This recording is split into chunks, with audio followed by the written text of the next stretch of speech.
Today we're going to look at email etiquette. This is important, especially because you are in the grade now where you're going to begin emailing your teachers quite a bit.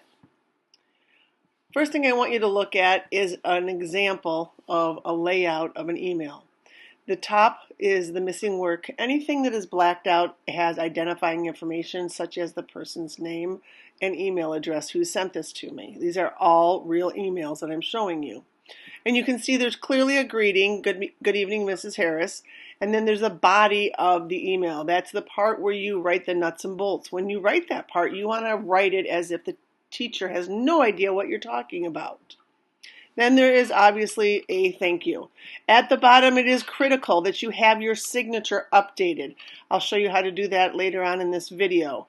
The signature must be updated because if you sent me an email, I don't know what hour I have you in, and if you're asking me about a grade, it's going to make it a lot easier if your email signature is up to date.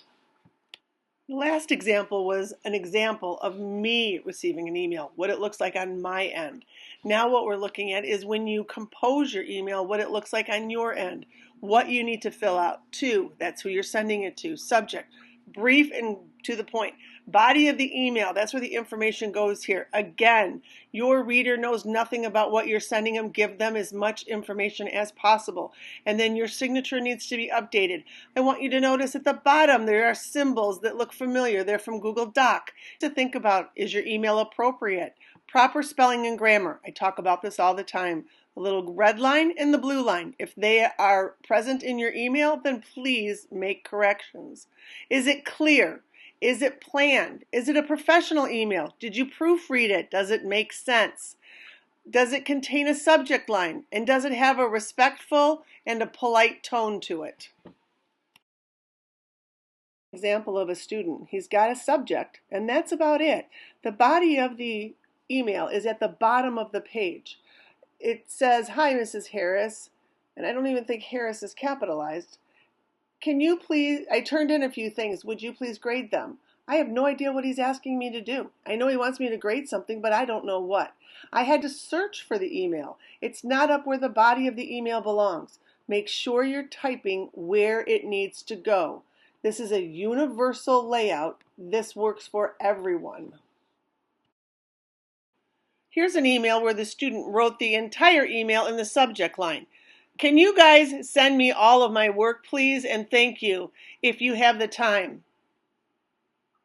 I don't know what he's looking for. Here's another example. The student wrote the body of the email under their signature. That's not where it goes. I am, again, and nor is any other teacher, going to search for your message. Looking at this email, you can see the student did put a subject, but the greeting, they never finished it. They left it as hell. That is not a proper greeting. It's not a way to talk to a teacher. And then the Mrs. Harris is not capitalized. Then it goes further on into the email where they ask for me to please grade their work, but they spell please, P-L-S. That is not the way you spell please in an email. Proofread, take your time. Again, this is another example. There are no capitals anywhere in this email. Mrs. Harris, even the word I, those are proper nouns. Those have to be capitalized.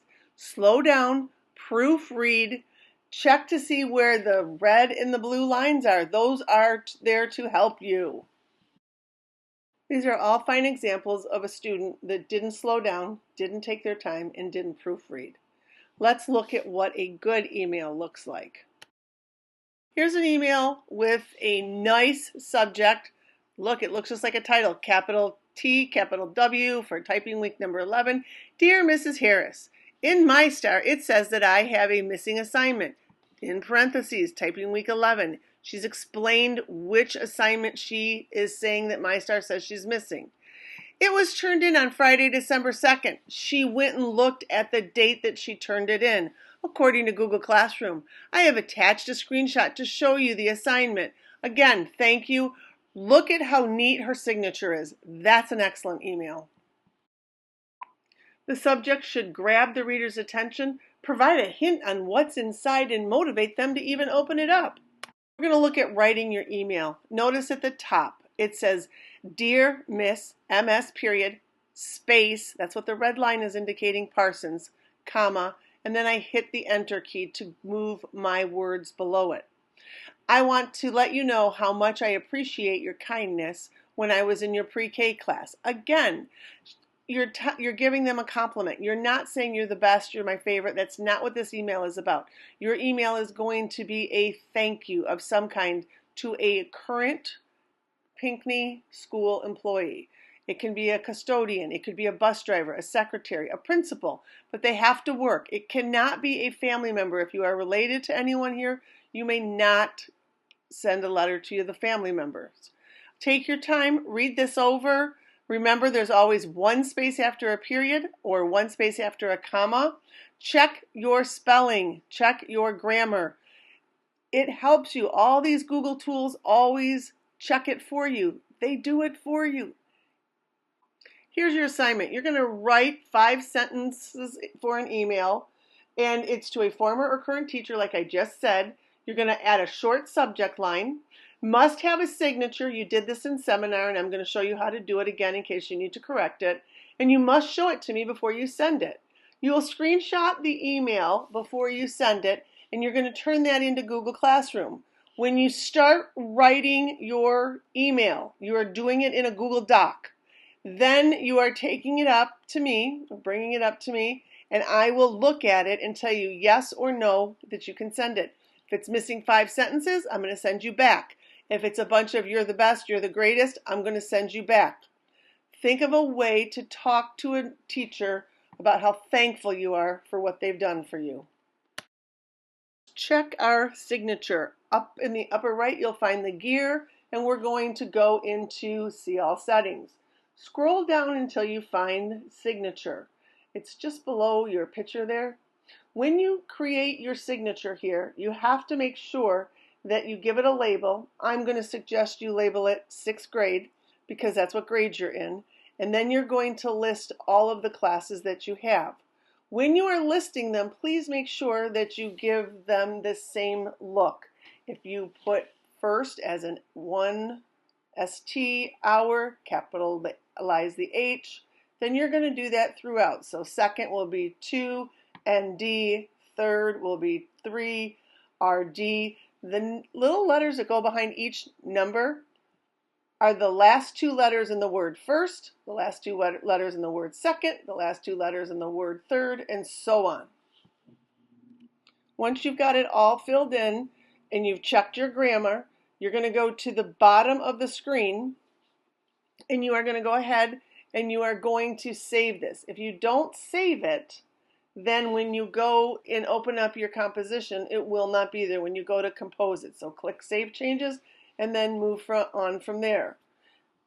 One last thing I forgot to show you. Make sure you all have your vacation response turned off. A few of you have it on.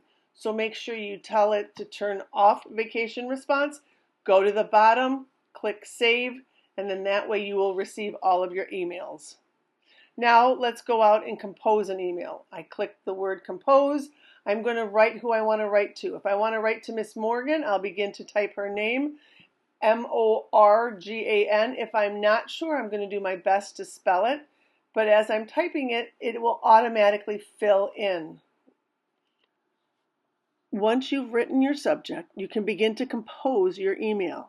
Make sure you check your grammar and your spelling before you move too far forward. If you choose to use the tools below, make sure you still make your email readable. Don't choose a color font that's going to be too hard to read or a style that's going to be too difficult to read. To begin this project, you will begin your email in a Word doc. Now go ahead and open up a Google Doc right from the assignment. Begin to type your email. Bring it up, show it to me. Once it's complete, copy and paste it and take a screenshot of it in your email and send it away.